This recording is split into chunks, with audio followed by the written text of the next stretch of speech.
353, episode 66 Beyond Good and Evil 3. Di bawah puing-puing, tangan Yo Jong-hyuk mencuat. Han Suyong menatap Yo Jong-hyuk. Brengsek ini, selalu muncul dan menginjak-injak orang. Apakah kamu merasa senang melakukannya? Inkarnasi, Han Suyong, memiliki 8,9% bagian dalam cerita raksasa, Torque That Swallowed the Meat. Seperti yang diharapkan, Han Suyong akan memiliki jumlah saham yang benar. Narator yang berpartisipasi dalam penilaian baik atau buruk tidak dapat membagikan hadiah. Ini berarti bahwa mereka yang belum berpartisipasi akan dapat menukar saham mereka. Han Suyong memperhatikan saya dan menggerutu di Midday Trees. Saya kehilangan 0,1% dari cerita ini ke Lee Seolwa. Mungkin Han Suyong telah menyesuaikan kepemilikan sahamnya dengan Lee Seolwa segera setelah dia mengetahui informasi di sini. Kemudian dia langsung datang ke tempat ini. Han Suyong berbalik ke arah rasi bintang di sekitarnya dan menyatakan dengan geram, aku jahat. Selain itu, Kim Dok-ja yang berdiri di sana itu pasti jahat. Petik 2. Han Suyong membuatku jahat terlepas dari segala hal lainnya dan terus menatap Yo Jong-hyuk dan anggota partai.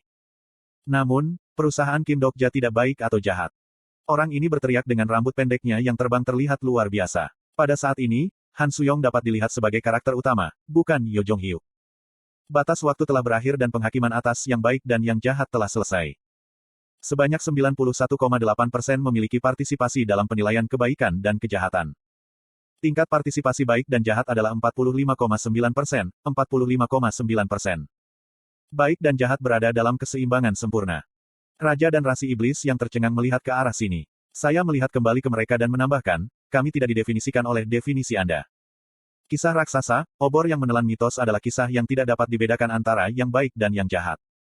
Pesan itu meluncur dalam irisan. Saya bisa melihat Dok Kaebi yang bertanggung jawab untuk menyelenggarakan acara ini sambil tersenyum. Sepertinya dia berpikir akan seperti ini atau mungkin dia menginginkan akhir ini. Biro harus bersemangat sekarang. Itu karena sejumlah besar pesan tidak langsung memasuki telingaku. Rasi Bintang, Prisoner of the Golden Headband, puas dengan penilaianmu. Rasi Bintang, Queen of the Darkest Spring, bangga padamu. Rasi Bintang, Father of the Rich Knight, senang dengan keberanianmu. Sejumlah konstelasi sistem netral mendukung nebula Anda. Rasi Bintang sistem netral telah mensponsori kamu 281.000 koin. Diharapkan bahwa konstelasi sistem netral akan menyukai ini. Beberapa pilihan akan terjadi sambil menolak pilihan lain. Seseorang merekomendasikan cerita Anda ke Starstream. Kamu telah memperoleh cerita baru. Tentu saja, ini tidak berlaku untuk semua rasi bintang. Pilihan Anda telah menyebabkan kebencian di antara beberapa rasi bintang. Apa? Baik atau buruknya cerita tidak ditentukan. Suasana rasi bintang dan Raja Iblis berubah dengan cepat. Rasi bintang sistem kebaikan absolut menentang keputusan itu. Rasi bintang sistem kejahatan absolut menentang keputusan itu. Aliran yang tidak biasa terdeteksi di sekitar dua meja, seolah-olah kerusuhan akan terjadi. Hal seperti itu tidak bisa terjadi. Biro, nilai lagi. Apa-apaan ini? Dari Raja Iblis ke Malaikat.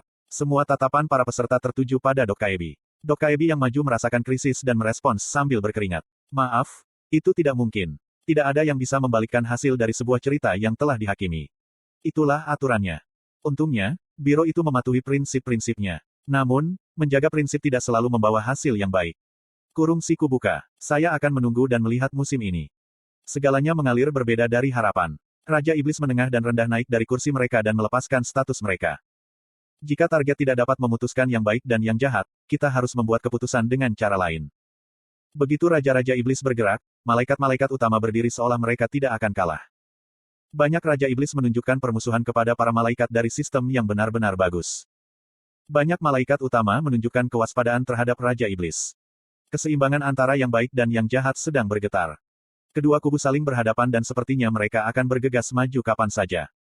Saya tetap tertutup pada anggota partai dan memperhatikan situasi. Di sampingku, Jung Hee-won mengeluarkan pedang penghakiman dan berbicara dengan suara tegang. Dok Jasi. Tidak masalah. Saya menjaga anggota partai, yang tampak lega. Konstelasi dan perang iblis mungkin terjadi tetapi peristiwa sebesar itu tidak akan terjadi di sini. Rasi Bintang, Scribe of Heaven, menghalangi para malaikat utama. Raja Iblis, penguasa neraka timur, mengendalikan Raja Iblis. Mungkin Scribe of Heaven Metatron dan penguasa Agnes neraka timur juga mengetahui hal ini. Baik dan jahat harus ada. Jika skenario dipicu di sini, kedua kubu akan dihancurkan oleh bencana. Jika saya benar, para Dok Kaebi sialan dari biro akan memahami ini yang terbaik. Dok Kaebi besar, Baram, telah mengungkapkan kehadirannya di panggung. Sebuah Dok Kaebi besar muncul seolah dia telah menunggu. Dok Kaebi Baram hebat. Saya akrab dengannya dalam novel asli. Hentikan. Saya yakin Anda tahu bahwa bertarung di sini tidak akan menyelesaikan masalah. Suara keras menyebabkan Raja-Raja Iblis dan Rasi Bintang memberontak. Biro tidak bisa campur tangan dalam pertarungan ini. Apakah kamu bermaksud mengakhirinya seperti ini? Beberapa Rasi Bintang dan Raja Iblis yang berkumpul di sini dekat dengan tingkat mitos. Maka, wajar bagi mereka untuk tidak mendengarkan Dok Kaebi yang agung. Kisahnya mungkin akan berbeda jika Raja Dok Kaebi datang langsung. Keluhan datang dari mana-mana dan Baram memberi tahu mereka. Tidak ada pembalikan putusan. Selain itu, kami tidak dapat mengizinkan permusuhan di tempat ini. Deklarasi yang tegas menyebabkan percikan api yang berterbangan di udara menghalangi para anggota yang benar-benar baik dan jahat. Rasi Bintang yang berlawanan akan memberontak lagi ketika Baram melanjutkan. Keluhan Anda adalah bahwa status baik dan jahat tidak dapat ditentukan. Jika itu masalahnya, bagaimana dengan satu lagi cerita raksasa? Apa artinya ini? Kami akan membuka skenario sebelumnya untuk menentukan status kebaikan dan kejahatan musim ini. Saya tidak bisa menyembunyikan kebingungan saya pada kata-kata Dok Kaebi besar. Orang ini, apa sekarang? Aliran Bintang setuju dengan keputusan para Dok Kaebis besar. Duet antara baik dan jahat ingin skenario baru untuk menentukan status baik dan jahat. Peluang aliran Bintang bergerak. Sungai-sungai di galaksi mengalir menuju cerita Rasi Bintang yang diinginkan. Skenario bahwa probabilitas ini bergerak ke arah dapat ditemukan di tangan Starstream. Penguasa Neraka Timur bertanya, apakah Anda bermaksud membuka konstelasi dan perang iblis sekarang? Jika kamu mau. Deklarasi Baram menyebabkan kegemparan di antara banyak Rasi Bintang. Baram membuat senyum yang tidak dikenal saat dia menatapku. Namun, tolong tentukan sendiri tahapan skenarionya. Selama istirahat, Rasi Bintang dan Raja Iblis berbicara di antara mereka sendiri tentang di mana mengatur panggung untuk konstelasi dan perang iblis. Untungnya, tatapan bermusuhan yang mengalir ke arah kami tampak rileks berkat campur tangan Dok Kaebi. Anggota partai kelelahan karena situasi tiba-tiba dan duduk. Han Suyong menendang tangan Yo Jong Hyuk yang mencuat dari tumpukan batu. Apa ini? Kenapa dia belum keluar? Petik 2. Yo Jong Hyuk tidak menunjukkan reaksi. Saya mengamati tangan orang yang dikubur itu, tetapi saya takut untuk memegang tangan ini. Kata-kata yang diucapkannya masih terngiang di telingaku. Apakah itu informasi dari buku berjudul Ways of Survival? Di mana dia mendengar cerita ini? Seberapa jauh penyaringan telah diangkat dan berapa banyak yang dia ketahui tentang cara bertahan hidup? Han Suyong dan saya bekerja sama untuk membawanya keluar. Yo Jong Hyuk tidak sadarkan diri. Itu aneh. Dia tidak bisa pingsan hanya karena dia ditabrak tumpukan batu. Petik 2. Kenapa si brengsek ini dalam kondisi seperti ini? Saya melihat lebih dekat dan melihat bahwa tubuh Yo Jong Hyuk tidak normal. Saya tidak tahu kemana dia pergi tetapi tubuhnya dipenuhi luka besar dan kecil. Ada jejaknya yang membunuh dan memotong sesuatu. Dalam 2 hari terakhir, Yo Jong Hyuk tampaknya telah berkeliaran melalui skenario yang tidak saya ketahui. Dalam keadaan ini, dia tidak bisa mengatasi kemarahannya terhadap saya dan menderita luka parah. Han Suyong mengaktifkan Midday Trees dan segera mengirim saya pesan. Yo Jong Hyuk telah memperhatikan keberadaan Ways of Survival. Aku tahu. Yo Jong Hyuk memberitahuku sebelum kamu datang. Saya memberi gambaran singkat tentang kata-kata Yo Jong Hyuk. Han Suyong mengerutkan kening dalam ketika dia mendengar cerita itu. Tanda hubung. Brengsek ini, dari mana dia mendengarnya? Aku tidak tahu. Kemana saja kamu? Aku membunuh para nabi yang tersisa. Saya bertanya-tanya apakah informasi itu bocor dari mereka. Apakah Anda mengetahuinya? Tidak. Seperti yang saya harapkan, para nabi akan menjadi karakter begitu mereka kehabisan informasi. Informasi tidak bocor dari para nabi. Menurutku. Saya melihat Metatron yang sedang mendiskusikan sesuatu dengan malaikat di kejauhan. Mungkin Yo Jong Hyuk menjadi sadar akan cara bertahan hidup melalui Metatron. Han Suyong berkata. Asmodes juga tahu tentang keberadaan Ways of Survival. Mungkin sebagian besar Rasi Bintang tahu. Rasi Bintang atas. Sudah waktunya bagi pencari akhir untuk menjadi aktif. Akhirnya, saya bisa mulai melihat akhir dari skenario yang sudah berjalan lama ini. Aku menatap Yo Jong Hyuk yang jatuh. Han Suyong menatapku. Kim Dokja, pikirkan apa yang penting sekarang. Aku mengangguk. Aku mendongak dan Grid Dok Kaebi Baram menatapku. Kami juga harus berpartisipasi dalam konstelasi dan perang iblis. Kamu gila, itu bukan skenario yang bisa kita masuki dengan level kita sekarang. Han Suyong benar. Awalnya, konstelasi dan perang iblis adalah skenario utama di tahun 80-an. Saya juga tidak bermaksud melakukan ini. Lebih baik menghindari skenario berbahaya jika memungkinkan. Namun, saya tidak bisa melakukan itu dengan konstelasi dan perang iblis. Tidak masalah jika tidak bangun tetapi begitu skenario terjadi, itu benar-benar tidak dapat dihindari. Tidak masalah jika itu adalah skenario dengan peringkat lebih tinggi. Masalahnya adalah tahap perang.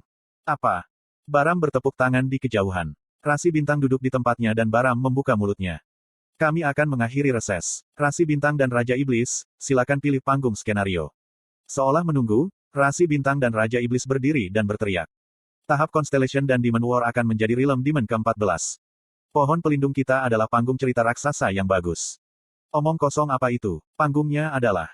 Mereka semua mencoba membuat tempat yang menguntungkan bagi mereka sebagai panggung. Ada juga tempat yang saya inginkan sebagai panggung tetapi tidak ada yang akan mendukung saya jika saya berbicara. Saya berpikir sendiri, bagaimana melakukan? Dok Jasi, apakah Anda ingin pulau sebagai panggung? Lalu aku mendengar pesan dari Yo Sangah di kepalaku. Mungkin saya bisa membantu. Hah? Saya menemukan sesuatu yang menarik di dalam dinding. Menarik. Tidak ada jawaban dari Yo Sangah. Sebaliknya, saya mendengar suara gemerisik di kepala saya. Setelah beberapa saat, suasana gelisah terjadi di aula yang keras. Beberapa rasi bintang berbisik bersama. Informasi yang baru saja masuk. Apa, benarkah itu? Saya perhatikan bisikan mereka. Apakah mereka rasi bintang dengan kekuatan, wahyu? Suasana menjadi lebih suram. Bisikan menyebar seperti ombak. Setelah 5 menit, bahkan Metatron membuat ekspresi serius. Suara-suara dari rasi bintang dan Raja Iblis mereda satu persatu. Setelah beberapa saat, mereka mulai saling melirik. Itu adalah Raja Iblis yang bertindak pertama dalam pertempuran sengit akal. Maaf, ada sedikit pekerjaan yang harus dilakukan dan aku harus pergi. Saya juga, itu sama bagi saya. Beberapa Raja Iblis tiba-tiba menghilang dari tempat duduk mereka. Saya memperhatikan wajah mereka dengan cermat. Mereka adalah orang-orang yang terkait dengan pencari akhir. Aku minta maaf tapi aku harus pergi sebentar. Begitu Dewi Bintang Pagi dari Guardian Tree Nebula mengucapkan kata-kata ini, situasinya menjadi gelombang satu sisi. Aku punya sedikit pekerjaan juga.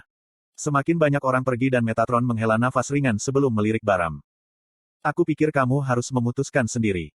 Mata Dokkaebi Baram yang besar membelalak ketika dia melihat ke udara. Menarik. Sebuah wahyu pada saat ini. Beberapa rasi bintang tersentak karena kata, wahyu. Baram tertawa. Baik, bahkan jika semua orang tidak berbicara, panggung sudah diputuskan. Saya mendengarkan kata-kata Dokkaebi besar dan linglung. Apa yang baru saja terjadi? Kemudian rasa sakit tiba-tiba menembus kepalaku. Probabilitas Starstream meragukan Anda. Saya merasakan tatapan mengerikan mulai pada saya. Itu menatapku seolah menemukan sesuatu yang mencurigakan. Tatapan itu berlangsung sesaat sebelum menghilang. Aliran bintang telah mengalihkan pandangannya dari Anda. Aku menyeka keringat dan dengan hati-hati memanggil Yo Sangah. Yo Sangah si, apa yang kamu lakukan? Yo Sangah terdiam seolah sedang mencari kata-kata untuk dijelaskan. Lalu dia berkata, Dok Jasi, apakah Anda tahu bagaimana rasi bintang membaca masa depan? Aku tahu. Ada 2 cara utama di mana rasi bintang bisa membaca masa depan. Salah satu caranya adalah mengumpulkan data untuk mengukur masa depan, seperti sistem Hermes. Cara lain adalah dengan menerima wahyu seperti Murae, Eden dan beberapa Raja Iblis. Itu adalah kekuatan yang disebut wahyu ilahi. Yo Sangah mencari kata-kata sejenak sebelum menjawab dengan tawa ringan. Yah, saya pikir saya menjadi dewa. TL, Rainbow Turtle.